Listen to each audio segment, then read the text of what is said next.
the question posed to me is who benefits from the demonization of Islam and Muslims through these propaganda campaigns that are well funded.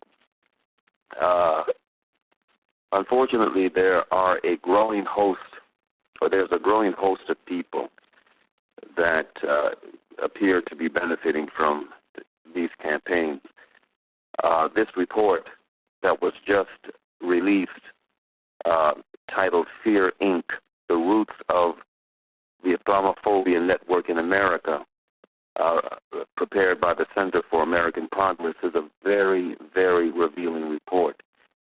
According to it, there are 5 principal contractors, and these are Frank Gaffney of the Center for Security Policy, David Yerushalmi of the Society of Americans for National Existence, an interesting name, Daniel Pipes of the Middle East Forum, Robert Spencer of Jihad Watch and Stop Islamization of America, and Stephen Emerson of the Investigative Project on Terrorism. Now, 3 of these names are very familiar to many within the Muslim community. The other 2 are for folks like me that have been delving in this area, examining the propaganda trends in America. They may be familiar to us, but not as familiar to most of the people that are impacted by their unfortunate agenda. What I found most interesting about this report and revealing is that, it's stating that these are 5 key people within this overall network that are benefiting directly from the funding they're receiving from a number of foundations. In fact, according to the report, and this is really staggering, these 5 individuals and their organizations have received an estimated $40 million from just 7 foundations over a 10-year period. The question that should be raised is why? I mean, certainly these individuals and their organizations are benefiting directly from the financing of these campaigns.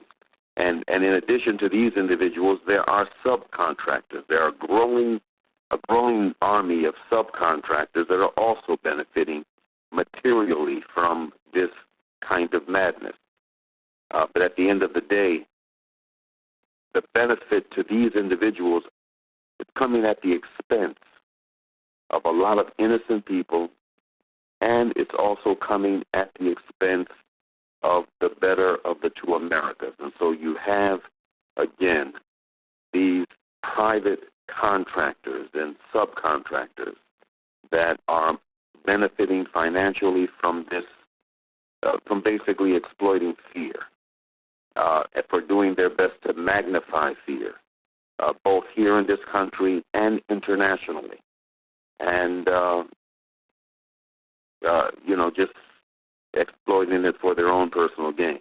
So you have that benefit that's coming to them. Then you also have politicians and in many of these countries here in the West that are also benefiting from exploiting the fear factor in their campaigns.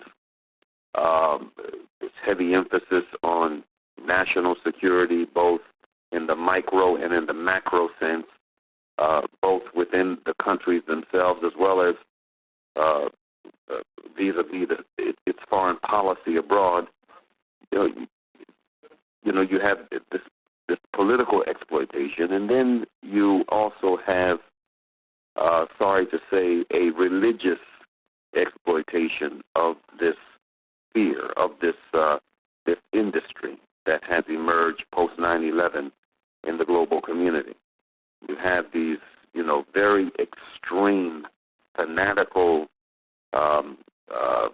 ideological bent religious leaders that are also fanning the flames of fear within their congregations, both domestically and internationally, for the sake of expanding their respective church and their church's agenda. So you have all of these elements that are exploiting this fear factor that's being generated by the ugly propaganda that's being spewed globally in the wake of these tensions created by these manipulators, these fear exploiters, and